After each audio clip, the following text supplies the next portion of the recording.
That's really And you probably didn't know, Marjorie, that Suzanne was not just any Miss Georgia. She was the Miss Georgia. She didn't twirl just a baton. That baton was on fire. Look, that's... And when she threw that baton into the air, it flew higher, further, faster than any baton has ever flown before, hitting a transformer and showering the darkened arena with sparks. Look. And when it finally did come down, Marjorie, my sister caught that baton, and 12,000 people jumped to their feet for 16 and 1/2 minutes of uninterrupted thunderous ovation as flames illuminated her tear-stained face. And that, Marjorie, just so you will know, and your children will someday know, is the night the lights went out in Georgia. I just wanted to let you know about my study group. Oh, don't be a fuddy-duddy. I'll be your study buddy. I'm about to embark on one of the great challenges of my scientific career. This work right here is going to change history. I think this is going to be our greatest mission. I don't have time to study. I'll never get into Stanford. I got big plans for you tonight. I got maps, I got charts. I got to see you through this because my credibility is on the line. It's at this point that you'll want to start taking notes. Welcome to the Sitcom Study, the podcast where we contemplate the TV shows we grew up with and search for the truth and wisdom within the tropes and cliches. And Amy, you have won the right over all of the other competitors to tell everybody what is the trope we're talking about today. Thank you. I've waited for this my whole life. Give me that friggin' tiara. We're talking about beauty pageants. Beauty pageants, beauty contests. You know, growing up, I feel like I was mostly familiar with the concept of beauty pageants from TV episodes and movies and stuff like this. This is something that I think for our whole lives has been kind of a controversial concept and has only sort of gotten more so over the years. So I want to ask you first and foremost, I'm all ears, I'm on the edge of my seat here. What is your experience with and opinion about beauty pageants writ large? Well, I was not really similar to you. My experience with them was only having to do with what I saw on television. It was not something that was like part of my growing up. And then when I moved away after college, when I moved to a more, it was further north than where I grew up, but it was a more southern kind of town. Then I was indoctrinated into the world of former beauty queens and beauty pageants. I worked in television, so a lot of the people I worked with had grown up competing in them. And I also did theater as a hobby, so a lot of the women that I was doing theater with were former beauty queens and were now coaches. A lot of our choreographers in that area were coaches, like beauty pageant coaches. It was a huge thing. People in Florida who were in the pageant circuit would train in Florida and then move to other states because the training in Florida and the pageant circuit was like top notch. And then they would go win in Ohio and Indiana, even though they weren't from there. Yeah. Wow. This is like Hillary Clinton's Senate race all over again. Yeah, that is wild. I do remember, I think a girl I went to high school with, Antoinette something, was rumored to be like the former Miss Teen Buffalo or something. Right. Like she had competed in some pageant. An urban legend. But yeah, look, I don't want to be Mr. Virtue signaling feminist guy here, but I feel like from the earliest ages of being aware of this, even as a kid, when you would see these things, like we said, in movies and TV and stuff, these beauty pageants and stuff, it always struck me as a bizarre phenomenon. I always kind of had this notion of like, this seems super outdated, and why would people want to do this? And just like all of the, arguments that are going to be expressed over the course of these shows, it always seemed like kind of a backwards sexist thing to me, to the point where now I almost go like, well, now I have to question that assumption. Yeah. Is that the sort of thing where, was I being too sort of close-minded in my thinking? But I guess that's what I want to ask you before we get to the specific shows, that whole notion that we're going to see again and again expressed here, you're, dressing up women in bathing contests and rating them, and it's all excuse for guys to, just drool over the hot babes, and they pretend like there's a high-minded aspect to it, but there's not. How do you feel about that notion? Look, I think one of the things both things are true, right? Like there definitely is that like wave of feminism that was from the kind of started in the 70s when our moms were young, that says that, women don't have to do this. You don't have to take part in that. And being in a beauty pageant isn't feminist. And then there's the whole side of the argument that's like, I can do whatever I want. And if this is a way I can get a scholarship, then I'm going to go get a scholarship. And I think within that community, there's lots of debate about the bathing suit competition, the part of it, and elevating the talent and trying to, instead of having it be bathing suits, we're going to have them do speeches, those kind, like trying to shift the gaze of about it being a beauty pageant. And the fact that it is so gendered. And of course, that's going to play out too. But the fact that, if this isn't about sexuality, why is it Miss America in the first place? There's all these weird dimensions to it. So yeah, I think we can continue to play out that debate as we start going through these episodes, because what's so interesting about this trope, we often talk about, is this a trope from real life, a la getting your driver's license, or is this a crazy one, like getting bopped on the head and having your personality change? Here's one where I expect if we went further back in time, to maybe like the Andy Griffith episodes, say, about the beauty pageants, it would be a little bit more like a high school graduation or something like that, where it's a thing that not everybody does, but certain people do, and you can explore how they react to that. Whereas now it's a little bit like if an episode about a high school graduation went, should there even be a high school graduation? What's the deal with this whole thing anyway? Like a lot of these episodes, all of them, I would argue, are challenging the notion of a beauty pageant. They are. There's at least one person in every one of these episodes who's like, I don't know if I believe in beauty pageants. I don't know. And there is that question around them. And I think, you're asking me, like, how do you feel about it? And I'm sure you can tell from my answers, I'm of two minds. Like, I personally have never participated in them. And also, a good friend of mine did, and she's one of the most feminist women I know. So, I think it can be both. It's just a matter, just like with anything in life, I think it's a matter of the way you're engaging with it. And there's always bad actors that are going to be able to take a thing and make it problematic. Yeah. All right. So let's get into our shows. What is our lineup? Our lineup is Designing Women. Oh, yes, that Designing Women. Season 1, Episode 2, The Beauty Contest. A Different World. Season 1, Episode 17, Mr. Hillman. Malcolm in the Middle. Season 6, Episode 22, Mrs. Tri-County. And Parks and Recreation. Season 2, Episode 3, Beauty Pageant. Yeah, so this is mostly new shows to the podcast, including Designing Women. You and I watched Designing Women as part of our personal TGIF block a few years ago. I have to say, it's one of the rare times that we did not complete the series. And it was not necessarily because it was bad or we didn't like it, but this was one that there's a lot of them. They go on for a while. It's definitely a sort of mixed bag in every way. Right. There's a lot You've got some powerhouse actors in the show. It's really fun to watch. And then it has ebbs and flows. Like, this is the second episode of the series, and it is iconic.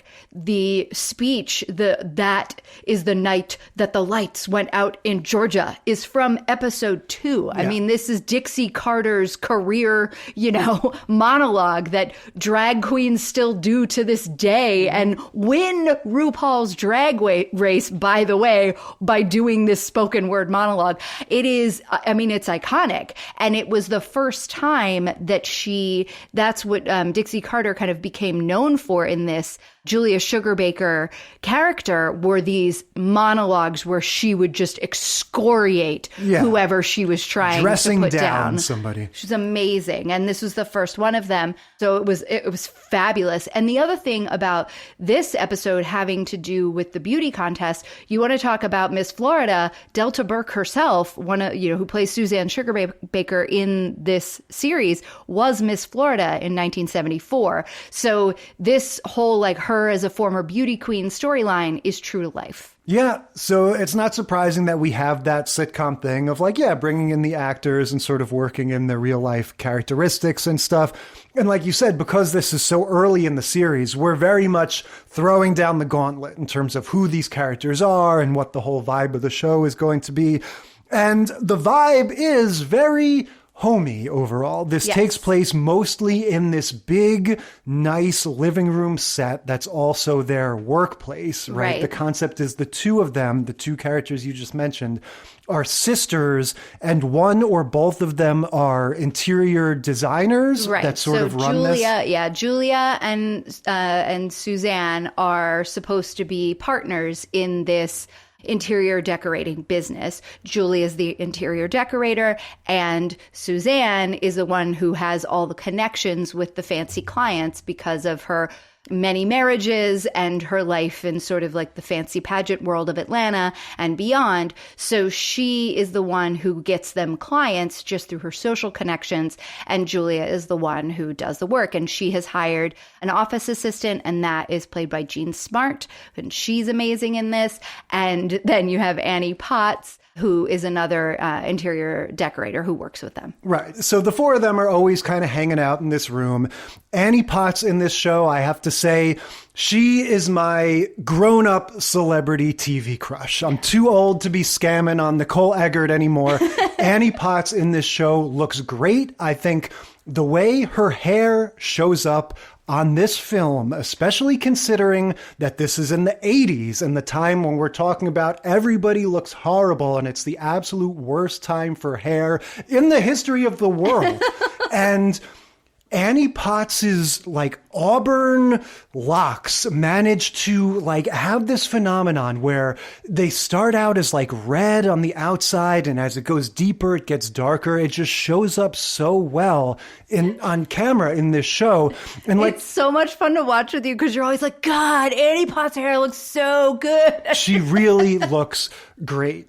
And I'm going to make some comparisons in the next show because I think her and Jasmine Guy, despite being different ethnicities and ages, are sort of the same person. Having a good time with the Jasmine Guy, Southern Belle in a different world. But Annie Potts, very, very likable in this show. And all of them, it's a great ensemble. And this episode is going to be all about Jean Smart's character, Charlene, having signed up Annie Potts's daughter against her knowledge in this local beauty contest. Right. So, and Mary Jo, played by Annie Potts, is like, hey, I don't know, thank you, Charlene, for submitting her name. And that's great that she was accepted, but I don't believe in beauty pageants. And Charlene's, what do you mean you don't believe in them? They exist. Like, you can't not believe in them. She's unfamiliar with this whole way of thinking. Right. So, Mary Jo explains, and then Julia jumps in to kind of explain the reason that they both see beauty pageants as anti-feminist. And their main argument is, how come there's no like Mr. whatever this is? And you never see guys out there in tiny little string bikinis while they put up measurements of their, most intimate parts and then rate them on those measurements.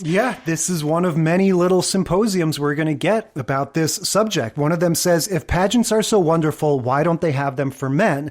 And another one goes, are you saying that men are smarter than us? And she goes, when it comes to stuff like this, they are, which I thought was an interesting notion that she's saying they've got the right idea by just refusing to take part in something like this. Right. Well, and I think it's that goes back to like who creates them, right? Yeah. And so, yeah. And that was the other thing. Then the counter argument was, well, but it's for scholarships. And Julia and Mary Jo are like, okay, but men can get scholarships without shaking their, yabos in a bikini. So we don't need to do that. Mary Jo's like, I'd rather just study. Yeah, well, and this is part of what I find problematic about this beauty pageant concept is the idea that this is the form of competition that's available to you, where it's like, oh, boys can play sports or do debate club or any number of things. You girls, oh, you want to compete? Sure, come on over to the beauty pageant. And so it's one of those things where it's like, yeah, I think like you're saying, if this is one of the options available to you in the modern world and you particularly like doing these sorts of twirls or whatever, then sure. I think it becomes a bummer to think of this as like, yes, this is your version of, trying out for the football team or something. Right. So that conversation plays out, and then Annie Potts, Mary Jo says, no, sorry, I've said my piece about this. I'm not going to let her go. And then it goes to that night at her house. Annie Potts is talking to her kids, and the daughter is like begging her to be allowed to do this beauty pageant, which is just not something I could possibly relate to. I just couldn't fathom the mentality of this 12-year-old girl going like, please let me, walk down the aisle in this Miss Teen Georgia thing. But that's well, what she won. Miss Preteen Atlanta, I think is the name of the contest or whatever. I don't know. That resonated with me because I don't think I ever had an argument with my mom about being in a beauty pageant or anything like that. But I definitely remember when I was going away to college being like, I want to be in a sorority. And my mom was very much like, why do you need to buy friends? Like, you don't need to pay so that you have a place to hang out. Everybody likes you already. Like, you don't need to do that. And this was like, her like feminism very much felt that like being in a sorority was not the way to be feminist. And I was of a completely different generation going like, what's wrong with a sorority? It looks like a lot of fun. Yeah.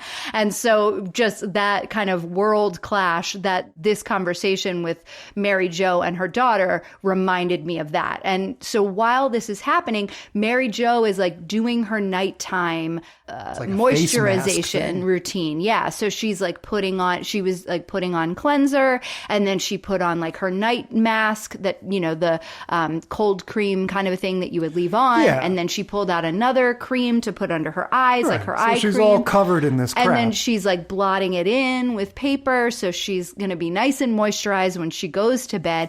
And she realizes that, as she's going on and on telling her daughter, like, that's, what's on the outside isn't important. What's on the inside is what's important. And then she kind of stops and is like, and we shouldn't spend so much time thinking about what's on the outside. Yeah, there's this comical sort of she like realizes what she's been doing and the messages that she's been sending that are the opposite of what she says she's believing. Yeah, exactly. She sort of realizes like, oh, I kind of, a big part of my world is, trying to look good in different ways and stuff. And yeah, she just kind of realizes the sort of oxymoron of her lecturing the daughter about looks being superficial while she's doing all this makeup or moisturizer or whatever. So, she begrudgingly allows the daughter to enter the pageant, and that sends us off on one of our big subtropes here, which is going to be the sort of training montage, you know, the sort of like, oh, all your friends are going to come and teach you how to walk and talk and all that stuff. Because if you're new to beauty pageants, then you need to learn the ropes. It is this whole machine, right? Like everybody, and in a couple of the episodes that we watched, people said like, these other girls are professional pageant girls. Yeah. Like if you don't know how to do this, then you're not going to be able to get by. And that made me laugh because it makes me think of like the Toddlers and Tiaras and those shows that were really popular there for a while of all the little kids in the beauty pageant pageants and how it is this kind of like, the moms take them around from show to show to show, and they have these huge closets full of all these custom made costume things that they can only wear once. And like, it is this big racket. And it's just wild to think that these girls, all the people that we're kind of engaging with in these episodes, they're just trying to figure it all out in the short period of time. So of course they're going to be like fish out of water story. Well, and it's also that subtrope of the parent or friend or whatever having to go like, hey, look, I think you're the most beautiful girl in the world, but you need to understand what you're getting into, and this idea that like you're swimming with the sharks now, and these other girls, like they have these techniques and these experiences and stuff that you don't have. And they can be mean, right, as well. And you're supposed to be like, you're not supposed to be yourself when you answer certain questions. You have to say certain things and walk a certain way and act a certain way, even if that's not who you are, because you're trying to project this whole image. And that, I think, is where that's where, to me, the beauty pageant thing sort of becomes a little problematic. If it's such this like rarefied air where you have to pretend to be this, and that, then you're not really like, then it's not what kind of pageant is this? It's not about real people. It's about this other thing. And so that's where I think a lot of people, and me included, get a little uncomfortable. Yeah, well, and I think that's going to be part of the thesis of the Parks and Rec episode when we get to it, is like, you're trying to preserve or like get to the core of what this thing is, but does it have a core? Like, is this something that started out with some nobility and got corrupted? Or is this just something that doesn't really have anything to it, in the first place? But the pageant gets going, and this is another subtrope we're going to see repeat in some of these episodes. The idea of the one character going from disinterested or aloof or whatever, then getting into the spirit and becoming hyper competitive and sort of mercenary. And in this case, it's Annie Potts going from like, I'm above all of this, to now sort of like dishing on the other contestants and saying something like, she's got her nose is too long for her face. That one's gum show when she smiles. I think that one's on steroids because her lips are all puffy. She like has a mean thing to say about every single kid that's coming up, to where Jean Smart's character, Charlene, is like, you're being pretty mean to these little girls. And she's like, oh, I know I'm horrible. Yeah, there's this recurring thing about Miss City Light and Water, right? They say her lips looked fake. I think she's using a steroid.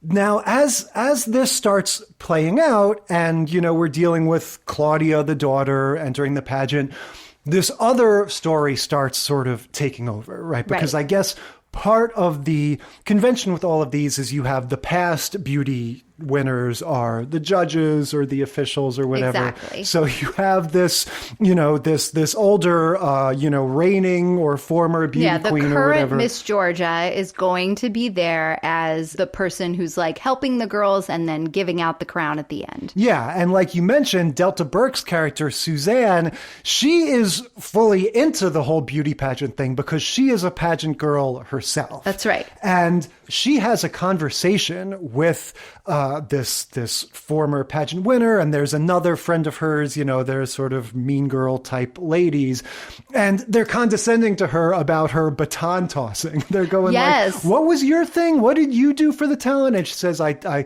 tossed the batons. And they're doing the thing of like, oh, that was so brave of you. Right. Oh, that was so creative because nobody does that anymore.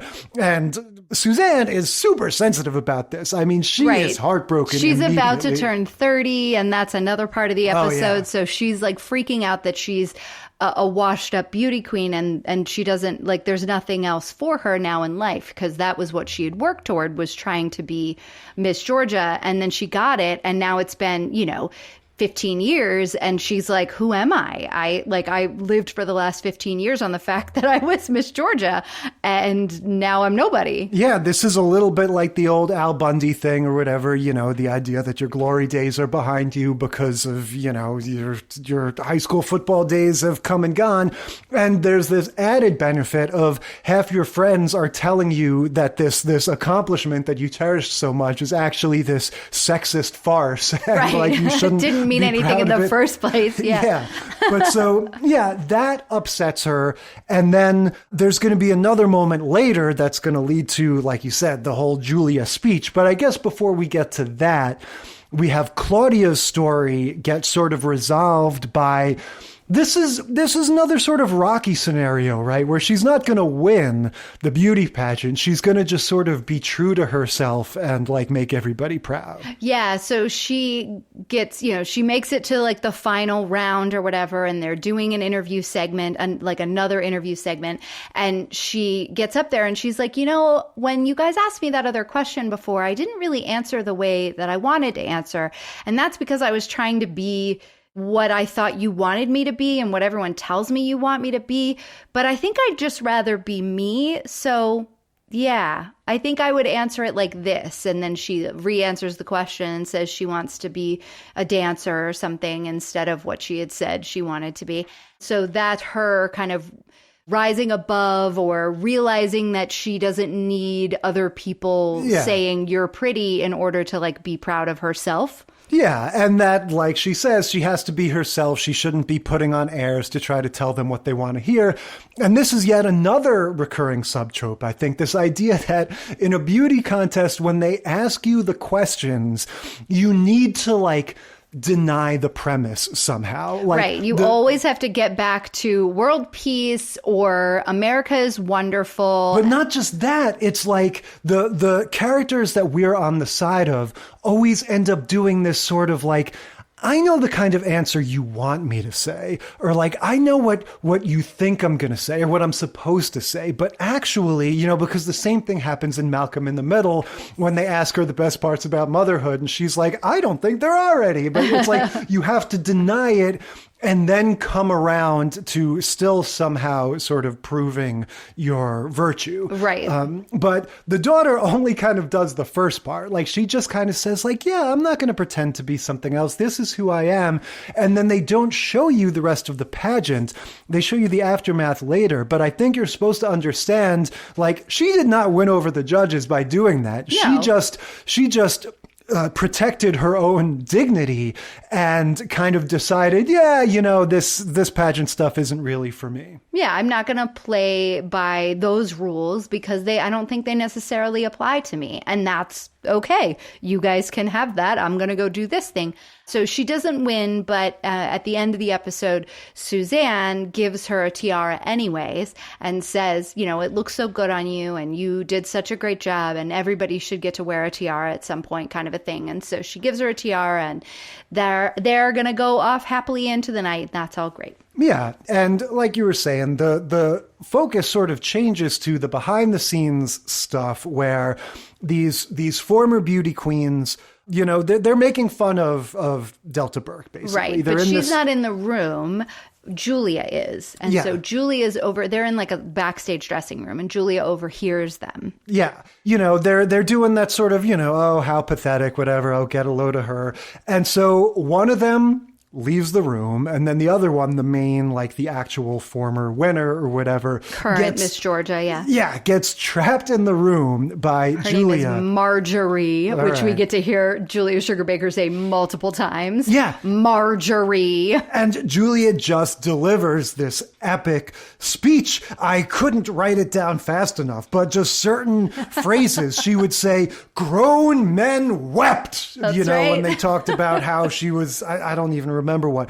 And then they say, she didn't just twirl a baton. That baton was aflame. Was on fire. She threw it higher and faster than any baton has ever been thrown. It hit a transformer in the ceiling, showering the audience with sparks that when they did their 16.5 minute standing ovation. 16 and 1/2 minutes. Yes. Like, it is wild. And like you said before, it all sort of culminates in her going, and that, madam, was the night. Marjorie. Yeah. That, what is it? That Georgia. The night, that Marjorie, so that you will know, and one day your children will know, is the night that the lights went out in Georgia. Yeah, exactly. So we get sort of our first major taste of what is going to be this recurring trope on this show, arguably to diminishing returns, is, Julia dressing people down,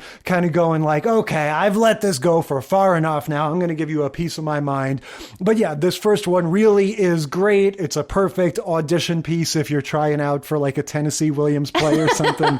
I don't know about Tennessee Williams, but yes, it's a good one. So the whole setup with Designing Women is that it was really meant to have this kind of like liberal sort of feminist arc, but also be set in the South and have this understanding that Southern women can also be intelligent and feminist and, all of those things. And so it's really interesting. Like a lot of the things that would pop up in this show remind me of Kristen Chenoweth and the way she is just as she goes through life. It reminds me of the girl who played Ainsley Hayes, or the character of Ainsley Hayes on The West Wing, which is, she gets brought on The West Wing and she's this like Southern pretty blonde girl and she's a Republican, but the very liberal White House hires her.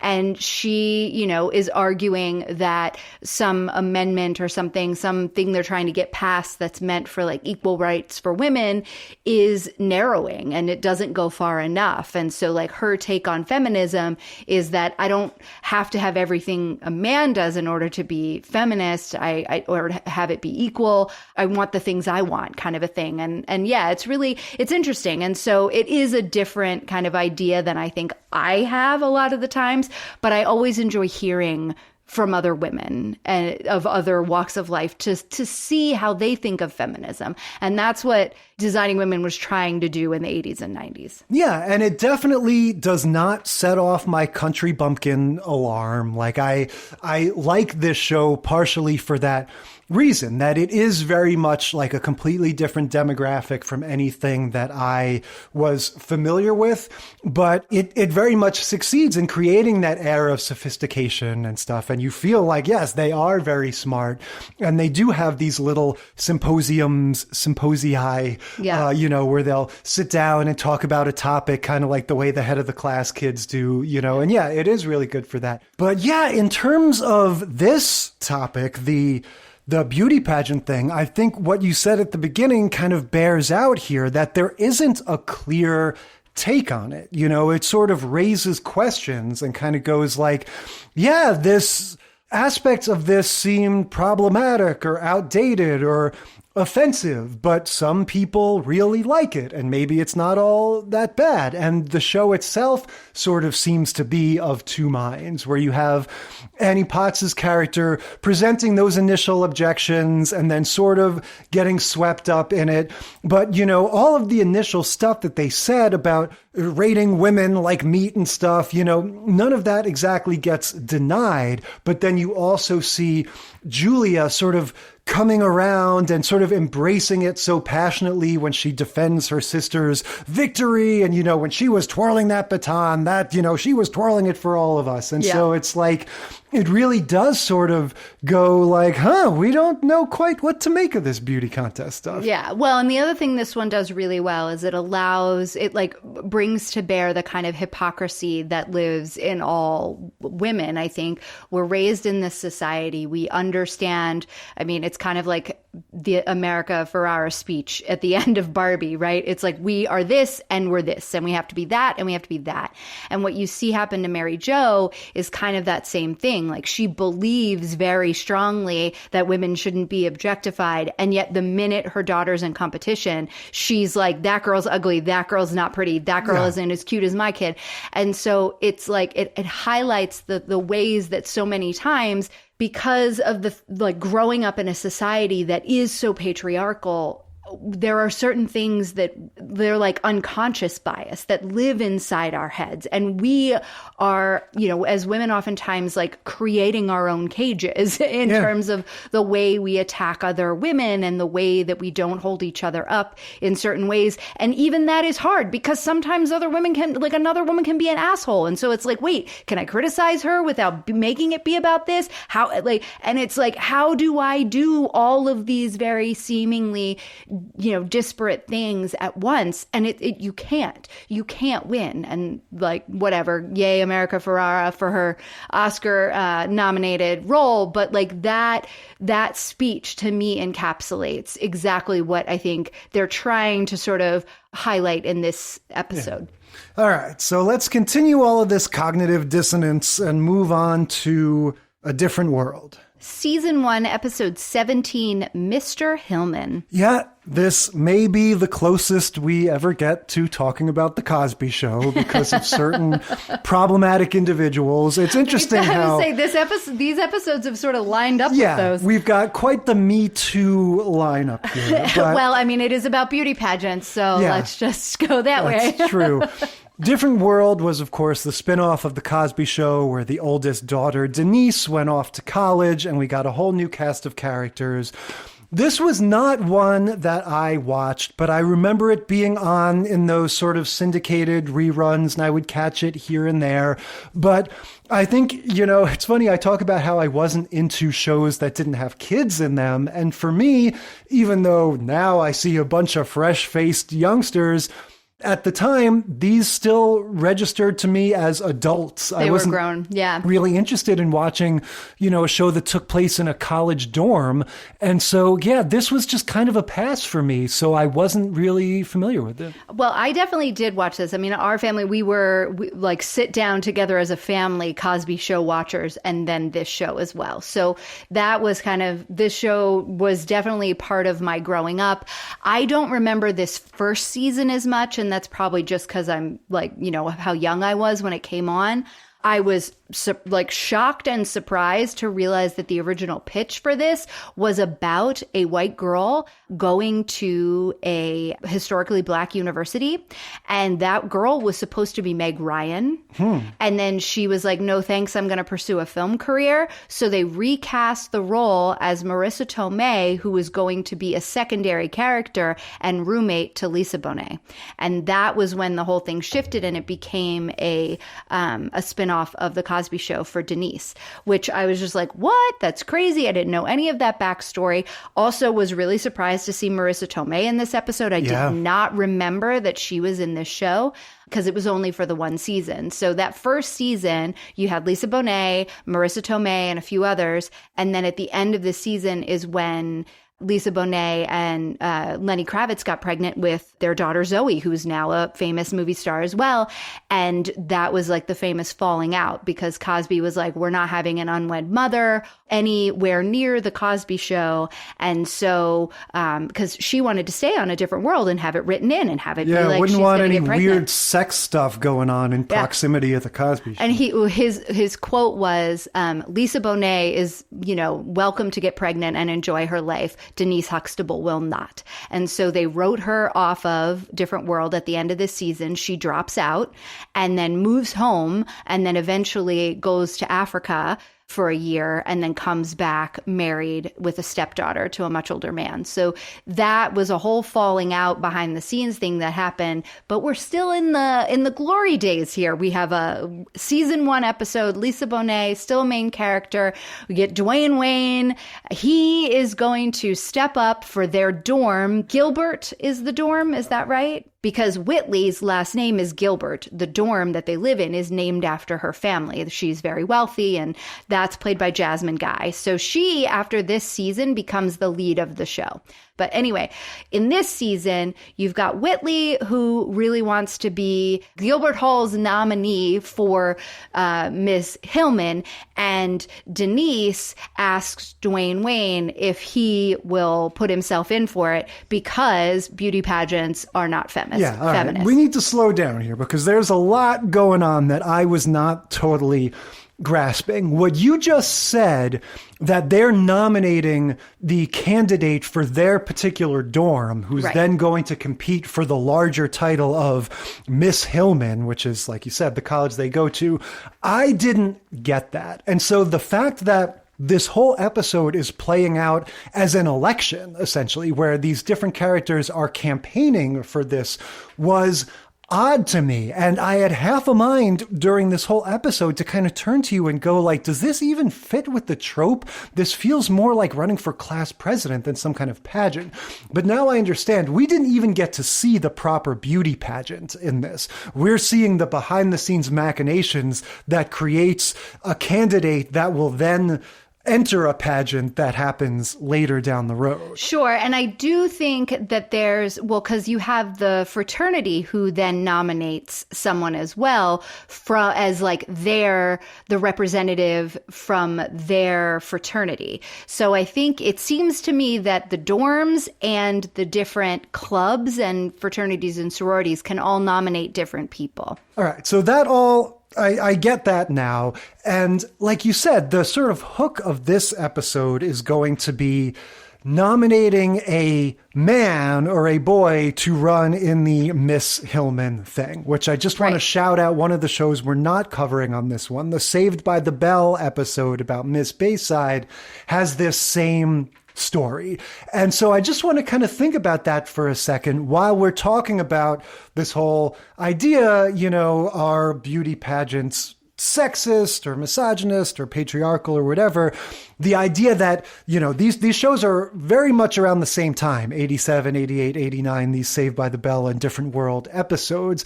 So it's interesting to me that they both would take that tack of like, it's kind of funny, but also kind of makes our point to have this thing where a boy enters the beauty contest. Right. They're trying to do with this what I think people now who are non-binary would say, like, can I, if I use they, them pronouns, am I welcomed in the Miss America pageant?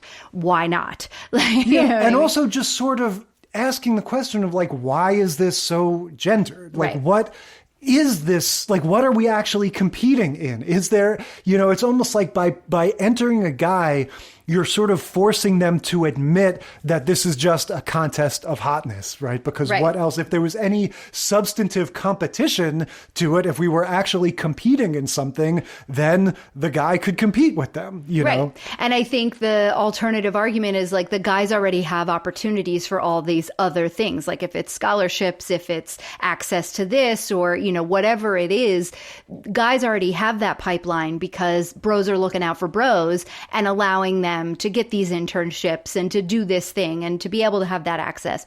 Whereas women, at least in this time, don't necessarily have those pipelines because there haven't been female titans of industry that are able to kind of like pave the way for them and welcome other women along the way. So there's a feminist argument on both sides of why or why not to allow men involved. And it's almost like everybody loses because it's like exactly boys, like maybe some of them want to be in beauty pageants for some reason. And there's lots of girls that would rather play sports and do other things. Just those sort of, bifurcated gendered stuff tends to not help anybody. But there's an interesting sort of like point of view question in this episode I noticed because it's really not clear, like, whose story is this? There's a lot going on here. Whitley, we should mention, is representing another sort of subtrope in this beauty pageant thing, which is, I come from a pageant family. Yes. And she's not going to even get a ton of screen time, but the episode begins and ends with her. Yeah. And it's sort of like, ostensibly, this is the main conflict, is my mom's approval of me depends on me becoming Miss Hillman. Right. And I have to win this. My mom was Miss Hillman. My father's mother was Miss Hillman. And my aunt, whatever, was Miss Hillman.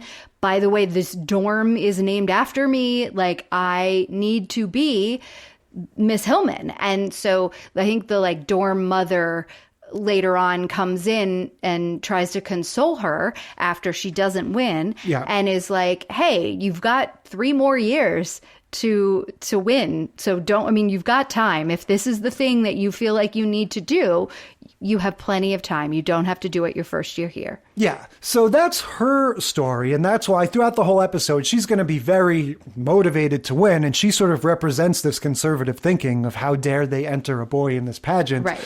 Partially because it's a mockery of the pageant itself, partially because she just really wants to win.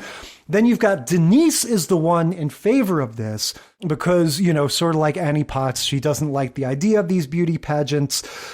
She's just trying to be a disruptor, right? Yeah. So like the other girls in the dorm come to her and say, hey, don't you want to be the nominee from Gilbert? Because we don't want it to be Whitley because she's so annoying and so stuck up. And Denise is like, no, but I think the pageants are stupid and we shouldn't have them. And if we do have them, shouldn't they be all about equality? So let's get Dwayne Wayne and see if he'll do it. Yeah. Now, Denise herself, as the main character of this show, you know, I watched The Cosby Show a handful of times when I was a kid, of course. Like, I'm familiar with all those characters. But I guess she wasn't on it for a lot of years, right? Because she went off Just and the did one. this. Yeah. So I'm not super familiar with her. The one thing I noticed that I'm really out of my depth talking about this, but it is a little weird that for a show with this black cast about this historically black college, that the two main girls are so light-skinned. Like, I could not help but notice that and wondered if there's some sort of problematic thing going on there that, again, that's for somebody else to write that term paper. Like, I don't, you know. I mean, look, there's tons of research out there and there's tons of literature out there about how it is easier in Hollywood being a light-skinned black person to get cast in things. Especially at this time. And so there's, you know, that's 100% a thing. They do, I think, in a later season, they had an episode that was about that, like the color politics that exist within the black community.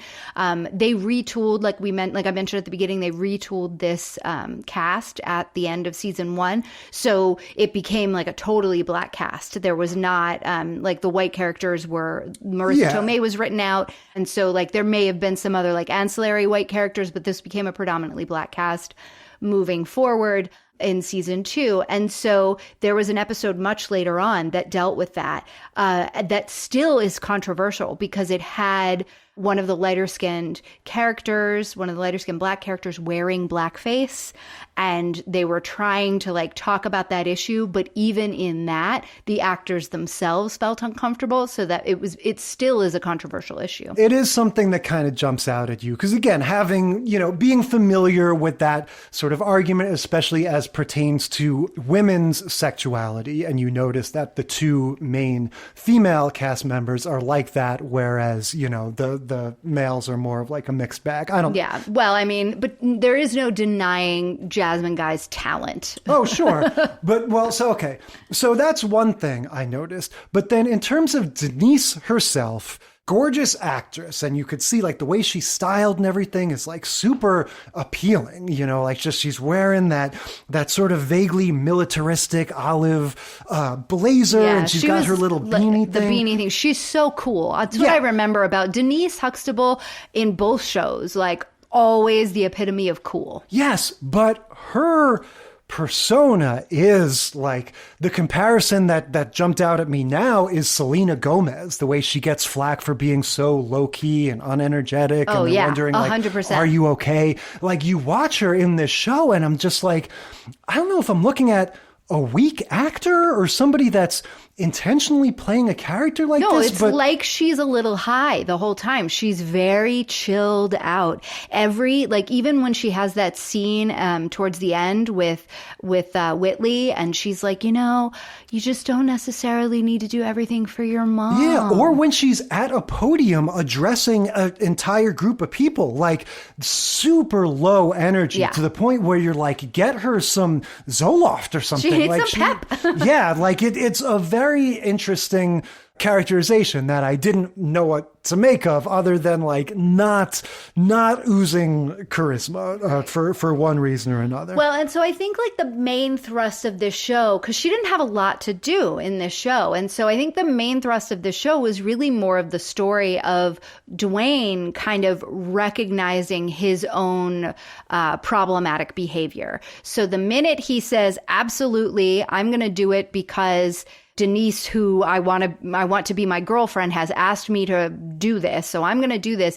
And then everybody starts making fun of him. Yes. The guys are hooting and hollering and making kissy faces at him. The women are like grabbing his butt and barking at him and growling. To be clear, this is not like he put on a dress and a sash and walked around college. He this just is looks just like his from normal him. self. Yeah, this is just from the knowledge that he's entered into this competition. Right. So everybody is like becoming their worst selves and catcalling him and insulting him and doing it all in the guise of like, this is how we treat a woman. Yeah. Which that's what Denise's little speech is about. And that's also when Dwayne Wayne comes and he gives his little speech. That's what his speech is about as well. And so I think that was the point of the episode. It was to highlight treatment of women in such a way that one of the characters who often acts like that could have a realization. And then all the other people could sort of be like, whoa, we don't like it when we're talked to like that. Why do we think it's okay when we get the power to immediately do that? And I'm going to go back to Barbie because that's what happens with the Kens, right? Like the Kens are like, we don't like the fact that we're treated this way. Then the minute they get the power, they are totally jerks about it. And so like that is what is happening in this episode. Yeah, no, I saw that too, and it makes sense, but I guess maybe it's just because my purposes for this podcast, I wanted to gel with the episodes. It seemed to come out of left field. Like I said, we start with Jasmine Guy, and she's got to learn the lesson of maybe winning beauty pageants isn't everything. Or it's more like your mom's approval of you isn't everything. But she's got her thing going on, and then Denise is coming at it from the point of view, like we've been talking about, like, are pageants okay? What is the deal with this bizarre phenomenon? And then, yes, exactly, when it becomes about Dwayne Wayne running, it turns into this sort of how the other half lives thing, and going like, oh my gosh, we're so horrible to women, which is fine, but it just struck me as weird because it seemed like the behavior that he's absorbing, people making fun of him and stuff, like, for better or worse, I think they're making fun of him because he's a guy entering a female competition, not because they think he's a woman and that's just how they treat all women. Like, you know what it means? Like, it makes sense, sort of, for this to be a little bit of a turn the tables, oh, now I need to reconsider my own behavior. And yet the scenario is so odd and unusual. You're picking up on the fact that this is not a good episode. Yeah, and it's kind of like with Charles in Charge and the makeover thing, like the messaging that it's trying to send it's is mixed, muddled, and it's not well written. And I think part of it is, you and I come into the show, we drop in and we're like, oh, we want to see Lisa Bonet being the center character, and she's not at all. Like, she barely has any lines, and it's very, low-key when she is speaking, and it's kind of like, what's going on? And so this story, I think, is really about Dwayne Wayne, and if that's the case, then let's kind of amplify that even more and not muddy it up with all the other stuff. Yeah, because he never takes it seriously. Like, when he starts running, his whole thing, we sort of glossed over it, but his initial speech is basically flirting. Right, he's like, I'm doing group. this for you, ladies. Yeah, so it's kind of like, I'll show up if you want me to, but I'm not going to really take it seriously. I hesitate to say Saved by the Bell handled this maybe a little bit better. Yeah, it's not totally clear, like, what the lesson is to be learned on that side of it. No, but it was fun to watch baby Marissa Tomei long before her biological clock is ticking like this. Yes, she's not as much from Brooklyn in this as she is not. in My Cousin Vinny. She talks more normally. But Dwayne gets up and does give that final speech where he reprimands everybody he says, I expected whistles, but barking? You're barking at me like dogs? He's yelling at all the guys for the way they've been treating him, which again, I say, doesn't totally add up because they're making fun of him for being a boy in a beauty contest, not because they think he's a woman. He says people shouldn't be inspected and graded like a piece of meat. So again, you've got just pretty much verbatim the sort of standard, like you're saying, sort of like feminism 1.0 objection to beauty contests. And then we go back to the Whitley story for the end, where she and Denise have a heart-to-heart, and Denise says, you could spend the rest of your life trying to impress your mother, but it sounds like the rest of your life is what it's going to take, and so that's enough to get Jasmine Guy to call her mom. And well, I guess this is how it goes. She calls the mom. We hear this whole one-sided conversation where she says, I didn't win the contest and I don't care. You gotta love me for who I am, whatever. And then it's revealed she was holding her finger down on the button. There's not enough time to explain to the younger people how that all works. But it used to be that there were two different things you had to have in order to make a phone call.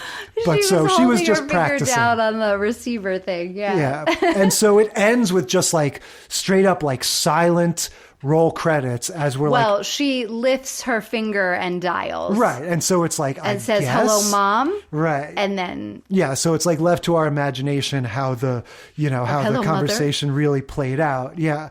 But so I don't know. Again, this one was a little bit of an outlier to me because we're dealing with, this is essentially the primaries of the beauty contest, right? This is like the caucus. And so we didn't get a lot of those tropes of this is how you walk, this is how you wear a dress, this is what you say when they ask you about world peace. We didn't get a lot of those fun getting ready for the beauty contest. We did get the referendum on are beauty contests okay? Right.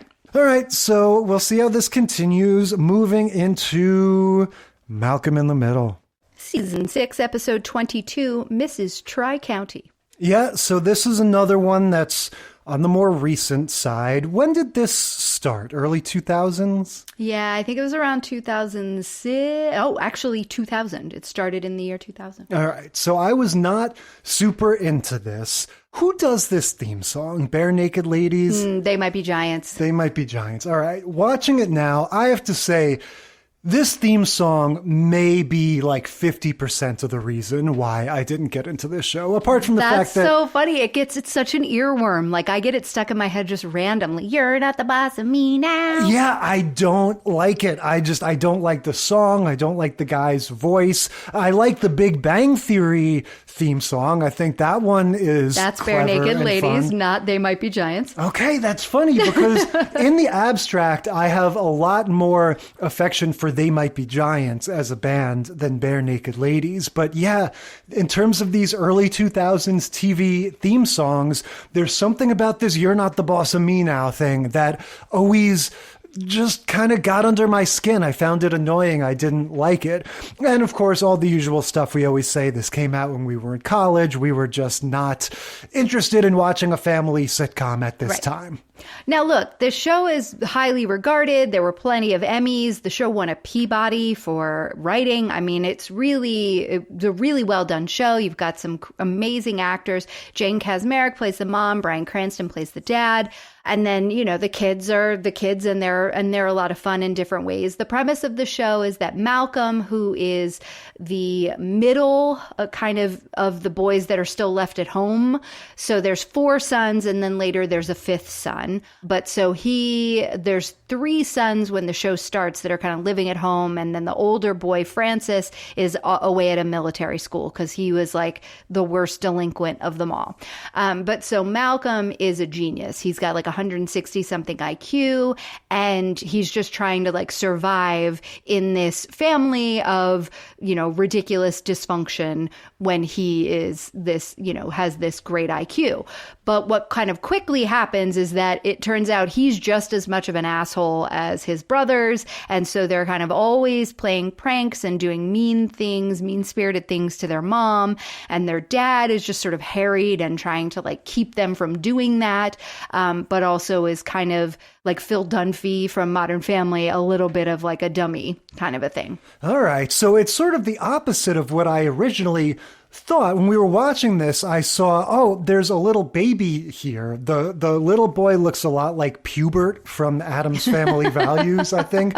But so I was like, oh, this show doesn't match its name anymore. Malcolm isn't in the middle. He's the second of 4. Well, but what you're telling me... he's the middle of 5 at this point, right. But that didn't happen until season 4. Right. So I thought this started out as him being numerically in the middle, and then they got off track, but it sounds like actually it was a misnomer from the start, and now it's correct that he is in the middle. Well, but then not, because the very last episode, the mom reveals that she's pregnant with a 6th child. So there you go. So no, he is in the middle of the 3 boys that live at home. Okay.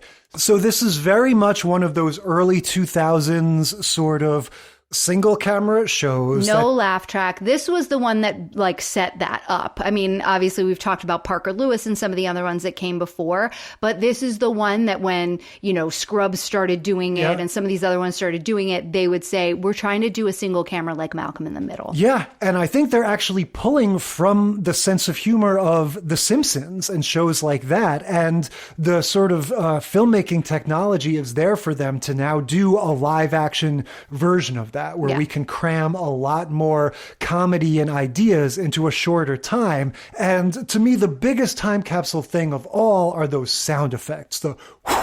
Every time you go from one scene to the next, you have just like 8 frames of horizontal nonsense to make it seem like the camera is shooting from one location to the next, and this little sound effect that makes it seem like you're traveling really fast through space. Yeah. Meanwhile, is basically what it's doing. And that was definitely part of the DNA of 30 Rock. That was just something that these shows loved to do at that time. And so it's almost refreshing when we get to Parks and Rec a little bit later and you see everything start to settle down a little bit in the later 2000s. And we don't need to be literally sprinting from one scene to the next with these weird sound effects all the time. Yeah. So this episode, the setup is once again, the brothers, Reese, Malcolm, and Dewey are being naughty, and they are writing all of these things about their mom in this application for Mrs. Tri-County, and they're laughing their heads off because she is kind of this loud, mean, always screaming at them, they're basically juvenile delinquents, and she's just always trying to like trick them into being better people. Yeah. She's got this kind of like harried mom of boys sort of thing going on throughout the series, and they are, they're little assholes, and so they are actively laughing at her while writing that, she's always there for me, ha ha ha, she's the worst mom ever, kind of a thing. And so they submit her for this beauty pageant, for this Mrs. Tri-County pageant with all of these things that they think are hilarious lies, and she gets selected. Yeah. And so then the next scene is she and Hal, played by Bryan Cranston, are sitting at the kitchen table opening mail, and she realizes that the boys have submitted her for this pageant, and she's so touched. She's like, they're so horrible, but then they go and do something sweet like this, and I can't believe it. And you see Bryan Cranston's face just like, because he knew it was a joke. He's like, those little assholes. So then he goes into their room and is like, you guys better get it together and support your mother in this, because she thinks this is legitimate and you're horrible people. And they were like, okay, rally the troops. We gotta help mom win. We gotta be nice. Yeah, I got a definite Carl Winslow vibe off of Bryan Cranston in that breakfast scene when he realizes that the mom doesn't get it, that it's essentially a sarcastic nomination. And so he's trying to, be happy for her at the same time as he's processing what's really going on here and how is he going to fix it. And he does that big grin and smile. And hang on, what does he say? And he goes, great, let's do it. And he's got that big smile. And it's that same kind of energy as when Carl Winslow gives you that toothy grin when he's grinning and bearing it. Yep. And then, he goes and chews out the boys and is like, you need to make sure that she wins for real, or at least make this as unhumiliating as possible. because you set her up for this and we're not going to let her fail because she is an amazing woman and we love her. You guys are jerks.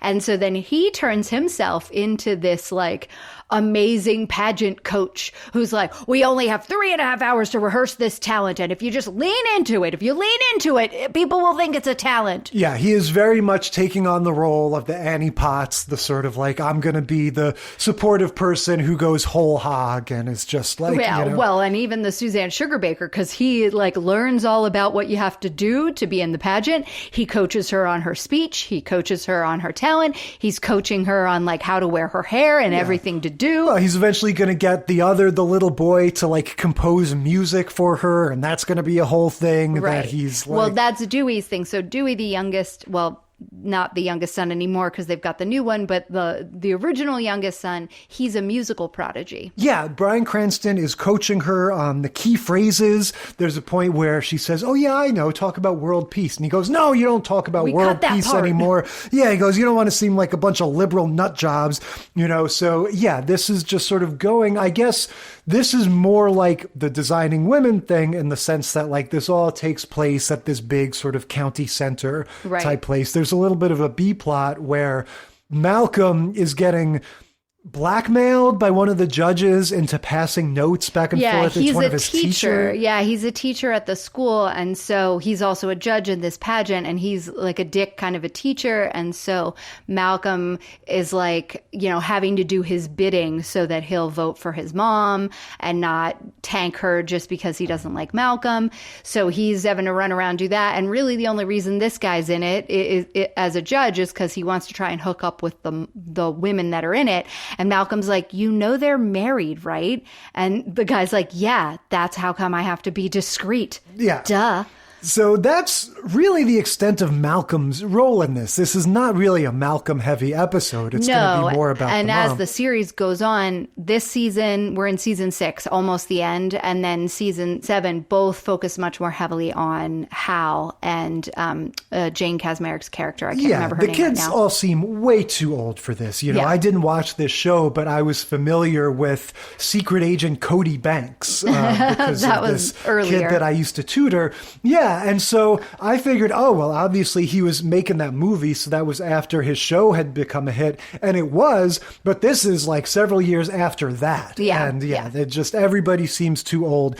So yeah, it's focusing more on the mom, and it's going to turn into kind of a Mean Girls situation. Right, and we get this woman who plays this character in everything. She is in Romy and Michelle's high school reunion. She's the mean girl from their high school who makes fun of them when they come back. And the same thing happens here. She also plays this same character in another sitcom that we've watched where she's like the mean girl who was the popular girl in high school. And then when you come back, I think it was 30 Rock. Yeah. It was the same. Yeah. It's the same woman. Definitely. Ubiquitous character actress from the early 2000s. That literally only plays the mean girl from high school in flashback episodes. Yeah. And so she has secured this coach.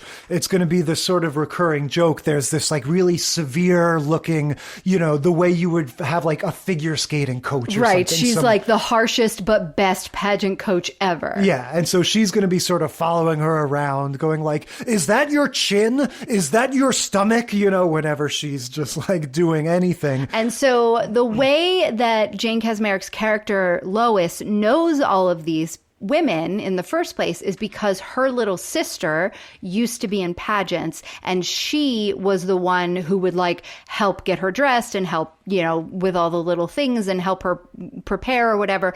She was basically like the Gypsy Rose Lee to baby June, her sister, who was the little kid pageant girl. And she was just the, ugly older sister that was trying to help out. Yeah. So that same sort of subtrope, it's not exactly the same story as Whitley from A Different World, but we're sort of haunted by, the past, our childhood feelings of inferiority or, the beauty pageant is filling that hole in some way.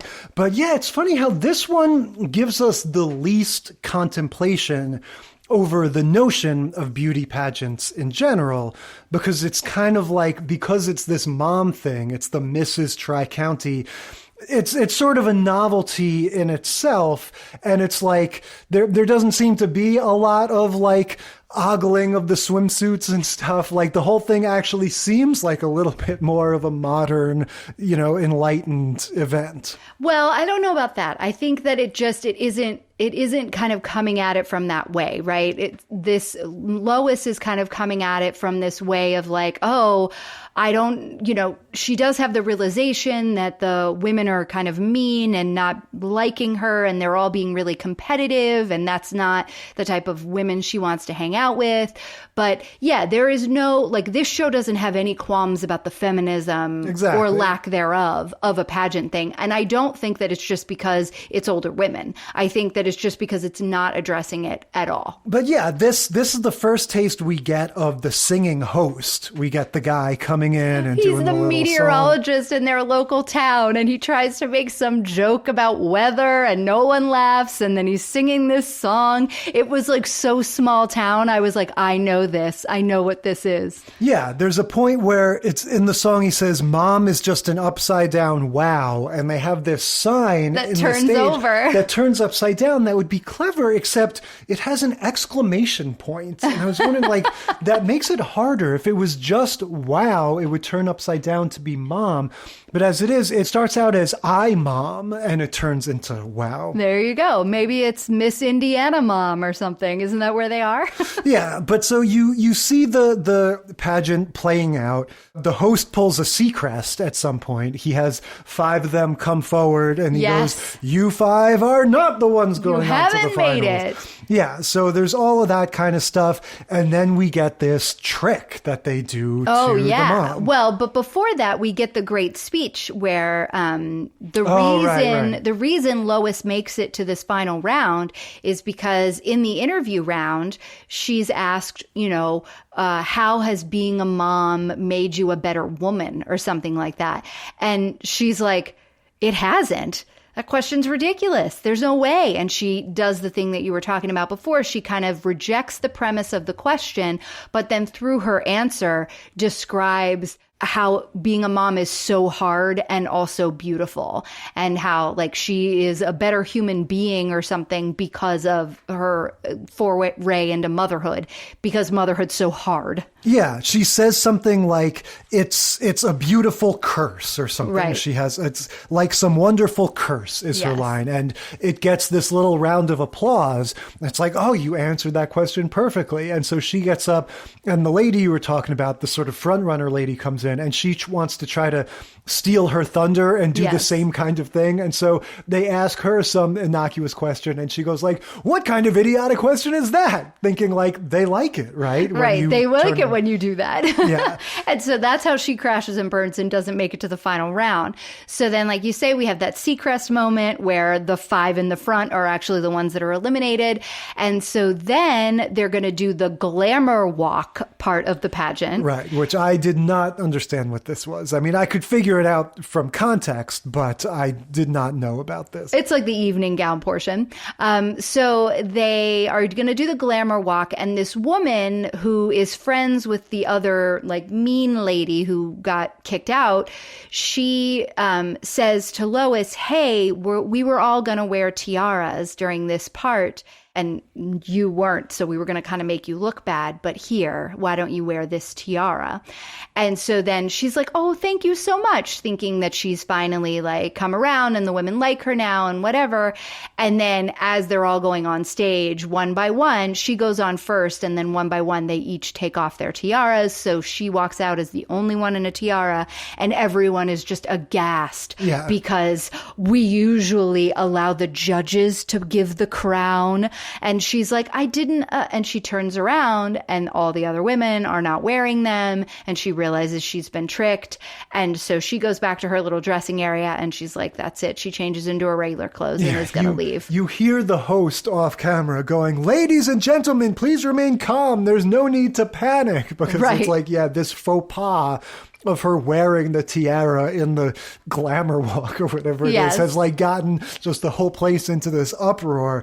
So it's very funny. And Bryan Cranston runs back and, kind of tracks her down. Oh, it's okay. And so she confronts him, and she's like, I hate how these ladies have been treating me, but I also hate how you've been treating me. Right, because he's trying to be so supportive that he's gone overboard. And now he's to the point where like, you can do this. I know you can do this. And here are the rules. And you said you wanted to do this. So we're going to do this. And he's like just gone too far. There's a point, where back at home, he's demonstrating to the kid that's doing the music. He's going, it's gotta be ba, beebe, da, beebe, da, beebe, do. Like he's and doing Dewey's like, I don't think it's ever going to be like that, Dad. And then he says to the mom, he goes, and we still have no idea where we're going with the hair. So it is that great. I mean, Bryan Cranston is such a great actor, if it's all worth it, if we owe it to this show to give us him for Breaking Bad. And him challenging that into silliness is very funny. Yeah. And so she's like, I've also never felt worse from you. Like, I feel like you are judging me and you're putting me down and I'm not good enough for you. And I've never felt that way. And he just like immediately kind of shakes out of his coach mode and is like, you're right. I'm really sorry. And by the way, it's not that these women are operating in another league from you. It's that they wouldn't have played that trick on you unless they were jealous of you. Yeah. And they're worried that you're going to win. So they're trying to sabotage you. They're not in your league. To which she kind of realizes that's true. And then she hears them calling for her talent portion. And so we've gotten a couple teases about her talent not really being a talent, and we're not sure. And, Bryan Cranston's like, you got to commit to it if people are going to think it's a talent. So we don't know what it is. And she's had a whole little part before where she's like, I don't have any talents. And so we've been waiting for this reveal. And she goes out, she's in like full mom clothes. She's not in any type of like cute pageanty outfit. She's in a green polka dot blouse that's untucked and little like capri green, lime green pants, which is like so 2005 mom. Yeah. I mean, like, I used to wear this outfit to work. You know what I mean? Like, this is so quintessential, like, mom look in the early 2000s. And so she goes out there and Dewey's playing and she whistles this like gorgeous melody. Yeah, it was actually sort of like, I wondered how they did it. I'm like, is this possible for a human being to create this noise that she then like whistle syncs to? Yes. But yeah, this is this man named Steve Herbst, who's known as the Whistler. Okay. And this is like what he's known for. And this like beautiful whistling. Yeah. So she does that. Now, does she win the contest? Do they even show us? They don't show us. I think she leaves. Yeah, because my notes kind of end with this, like it's just supposed to be another case of she sort of reclaimed her dignity. Right. And just kind of, as long as we have a good time, we're all winners. Right. Well, and she gets this like crazy standing ovation for her talent. And so the understanding is she like knocked it out of the park in the interview round. She made the faux pas of wearing the tiara in the glamour round. She knocks it out of the park in the talent round. So maybe she wins, maybe she doesn't. But if we were the audience at home were to judge, we'd say she's a winner. Yeah. Again, we don't get a ton of the sort of exploration of the sexual politics and everything in this one, but we get a lot of those fun subtropes leading up to the contest, all of the practicing and everything, and the coaching gone crazy and all that. And I don't know. I feel like in some ways, this is sort of the most straightforward version of it, because we're not calling into question the validity of the whole notion of the beauty pageant. We're just sort of getting a fun little like, oh, this is what it's like to be in one of those and how everyone's kind of ganging up on you. Yeah. And that the girls are mean, which again is a comment in and of itself, right? Yeah. That the women, the reason beauty pageants are bad isn't because of the way that people are being ogled. It's because it's pitting women against each other. Like, that's what this one's kind of saying. Yeah. All right. Moving on to Parks and Rec. Season 2, Episode 3, Beauty Pageant. Yeah, so we talked about Parks and Recreation back in our camping episode. This is a good one. This is a show we like. I think we've both watched this through, respectively on our own over the years. This is Mike Schur, right? One of the guys from The Office kind of broke off and created this show. It's got that same vibe of the sort of faux documentary, but it doesn't take place in the same world, of course, because Rashida Jones is different characters in The Office. Yes, Rashida Jones plays Anne here. Yeah. But so this one is going to be all about sort of going back to that idea you're talking about of the local pageant circuit, and that sort of this is a, represents something for the local government people to sort of get involved in a little bit. We're going to have multiple characters being on the judging panel for this. So right there is a sort of different angle on this thing. So we've got Leslie Knope, Amy Poehler's character, is all excited. She comes in and announces to the office that she is going to be a judge. And while that would normally seem out of character for her, she's excited because she's going to ensure that the judging is about merit and it is about, who should truly represent Pawnee as Miss Pawnee, the right woman needs to win. And that's why she's so excited to be a judge. So she's in this mindset of like, I'm going to make this thing that might not necessarily be traditionally feminist from the inside out. That's why I want to be a judge. And then immediately Aziz Ansari's character is like, cool, I want to figure out how I can get on that judging panel because ladies. And he kind of worms his way into being able to be on the judging panel as well. And then you have one of the characters who's a former Miss Pawnee, and then a guy who's been a judge on the panel for forever.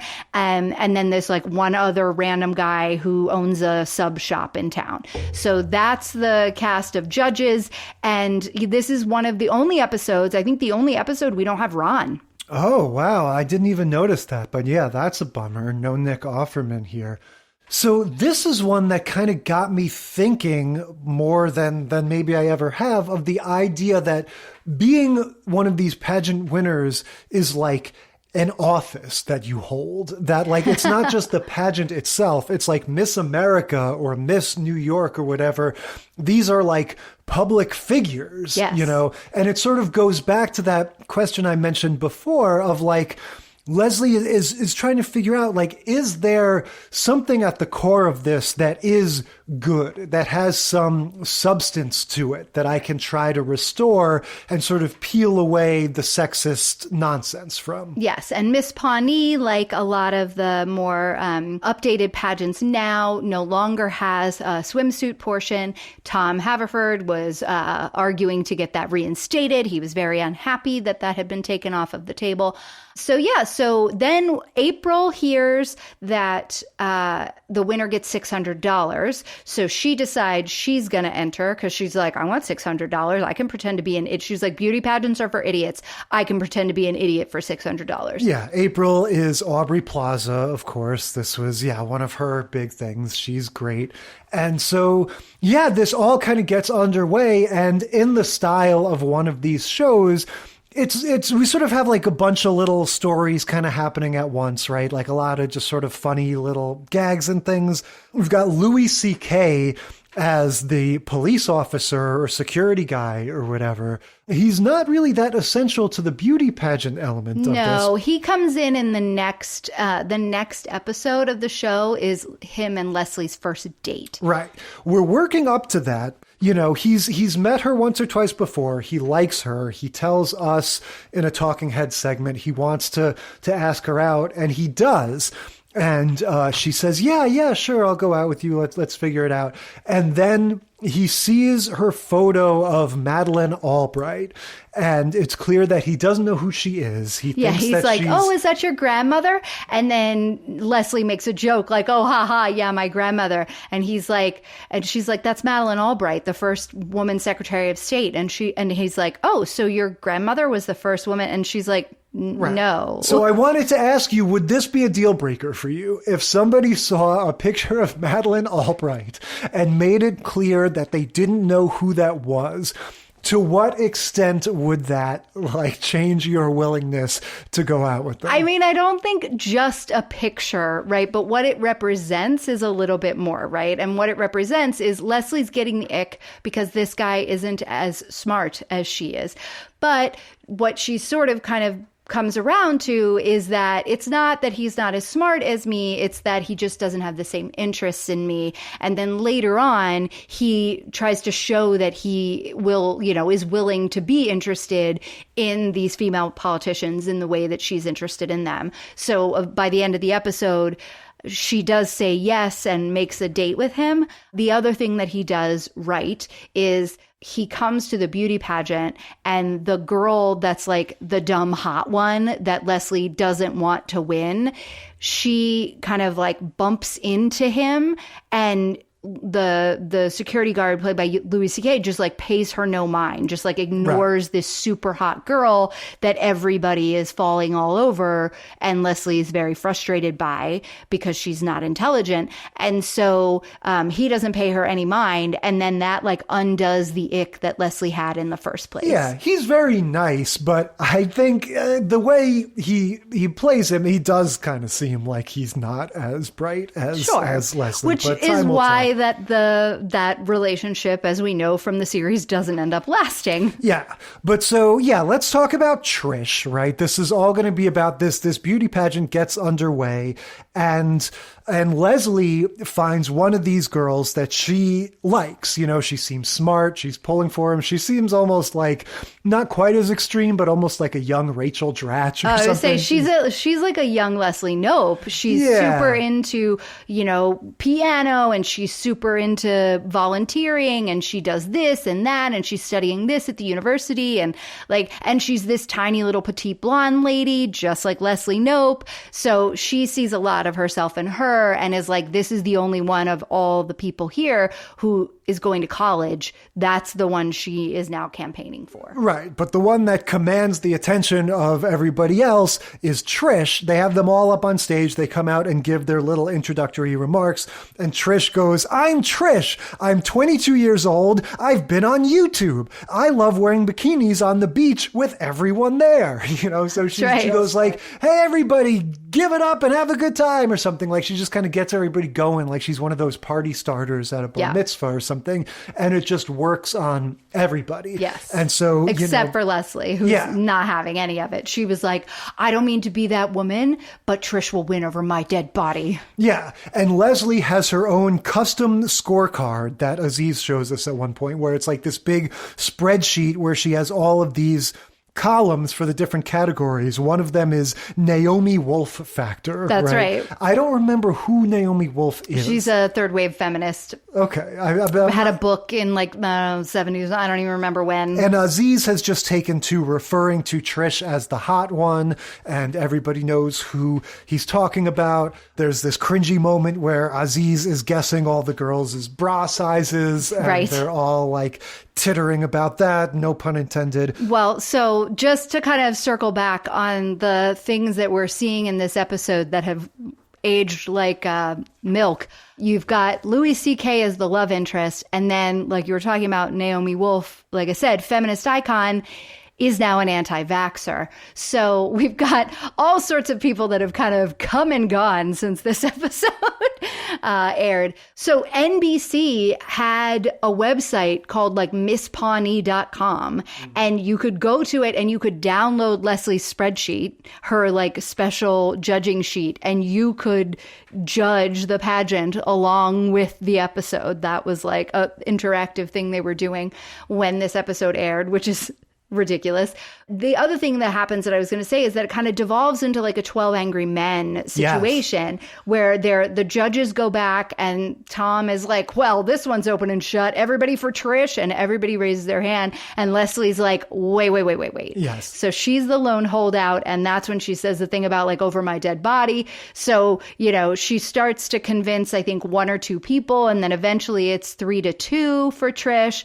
And then it's just been too long. And they give up. So Trish wins. Yeah, before they broke for the deliberation, we got that great speech where Leslie asks her, so-and-so said that America was a great experiment. Oh, right. This is like how do you think we can improve on America as an experiment? And it starts with Trish is just sort of rambling and answering the question kind of inadequately and stupidly. And then it sort of mutates into like xenophobia, you know, where she starts going like, immigrants are having too many children. Yeah, if it were up to me, I would say this country is for us, not them. That's right. And then everybody cheers. Yeah. But it was kind of like one of those moments from, you remember that girl who went viral in like Miss Teen USA, that she like had like, word diarrhea when she was asked a question, and she was just like, and I think, and ended up going on and on and on. I think that's what I think her name was like Upton or something like that. And so Leslie does find herself very much in a 12 Angry Men situation. And yeah, like you said, it looks like she's going to make some headway, and they just do this sort of funny cut where I forget what the final thing is leading up to it, but then it's just like cut to the pageant is over. Trish has won. The judge says, it's the hot one, So it's like even the judge is referring to her like that. And then Leslie takes the mic and she says, this isn't the first time that a Susan has lost to a Trish, and it won't be the last. And she sort of gives a little speech, basically saying like, I don't know, it's still okay. And everybody ignores her. No one's paying any attention. Leslie wants to make it like a dignified concession speech where she'll go like, Trish, I didn't vote for you, but I will now respect you as the Miss Pawnee authority or whatever. And then the camera like pans over to, it's like the current winner and the former Miss Pawnee or whatever are all just knocking back shots and yelling. Being woo girls, yeah. Yeah, so this one, it does get to the sexism stuff in terms of like the Aziz cringy behavior and just the way that all of the jurors are so swept by Trish. Yeah, I don't know. It's just a different take on it. Like, it's almost, are we meant to go like, is Leslie the one who's sort of like making a fool's errand of this whole thing by trying to make the pageant something that it's not? Like, this is another one that it's hard to parse out. No, I think you're right. I think the way that it kind of plays out is like, it's the last bastion of this level of sexism that you're not going to be able to fix it. Like, you cannot get into a beauty pageant as a judge and try to make the change that you want to see in this space. Like, it's not going to happen that way. There's no interest within this organization or outside of, to actually make that change. And there's other changes that can be made. So I think that was kind of the point that it was making, that it was like, you can try all you want. This isn't the space for you, hun. Yeah. And in a sense, that's what so much of Parks and Rec is like, whatever thing they're dealing with, some aspect of city government or something about life, is like, isn't this kind of a farce, and isn't all the bureaucracy crazy or whatever? And so that sort of futility, I guess that's what makes the attitude of this show so, sort of appealing, is that you've got Leslie being so positive and sort of always making it feel optimistic, even as you're sort of seeing how much of a shit show like the world around her is. Yeah. So, I don't know, looking back over these, like I said at the beginning, we've got like, it brings up this very sort of controversial topic. I think But then doesn't really deal with it. I think it does deal with it. I think they don't offer conclusions. Right. I think all of these shows do, again, with the possible exception of Malcolm, they all do ponder the notion of these beauty contests and like, aren't they kind of weird? Is it a little bit sexist? Should we maybe not have them anymore? But it's only pondering the question. It's not offering solutions. Yeah, exactly. Which isn't necessarily bad. No. But it does, I don't know, it does give us a lot to chew on. What do we think in terms of enjoyment, in terms of, which... I mean, Designing Women goes down as one of my favorite episodes of TV, period. This monologue alone, iconic, classic. So that one is just fun to watch. whether or not you know you're headed in that direction. Like the first time I went back and rewatched when we were doing it for our TGIF, I didn't realize until we were in the room that was the scene, and I was about to watch the monologue happen, and I was like, oh my God, it's here, it's happening. So still, I knew it was coming this time and still loved every bit of it. And they actually had a debate, right? Whereas none of the other shows kind of argued both sides and really had the argument. All the other shows were like, this is stupid, or woo, ladies and boobies, right? Like this was 4 women, 2 taking one side, 2 taking the other side, having a conversation. So I will say Designing Women was my favorite out of all of the episodes. Yeah, that was pretty strong for exactly that reason. And like we said, because it's episode 2, we're getting pure Designing Women. This is what they imagined the show to be. This is it.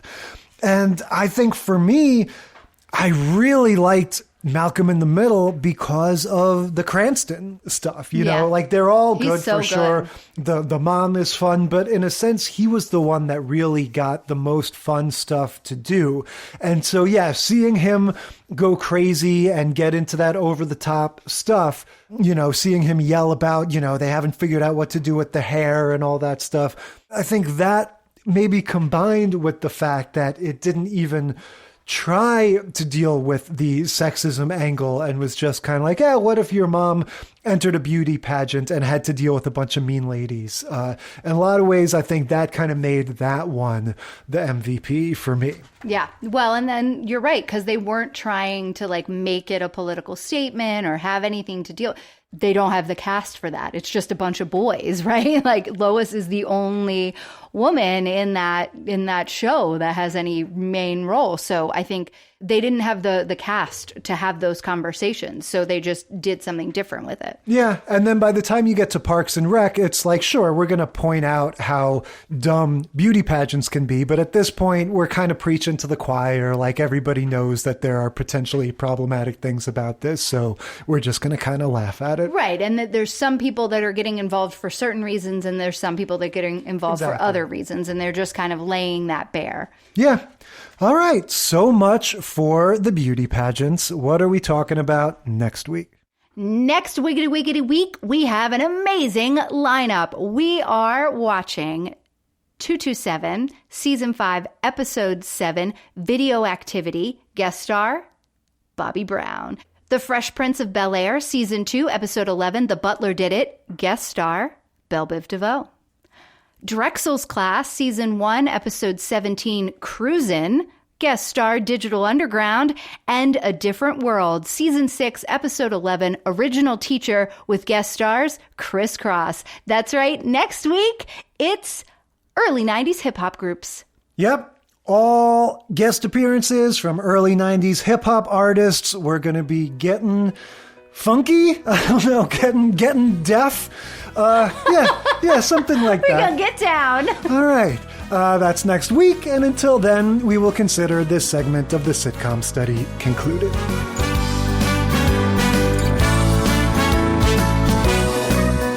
Thank you for listening to the Sitcom Study. Tell us what you think or share your own TV tropes and topic ideas by sending a self-addressed stamped email to sitcomstudypodcast@gmail.com or find us on Facebook or Instagram. And if you like the show, consider leaving a rating or review on your podcast app. It helps us boost those precious Nielsen ratings.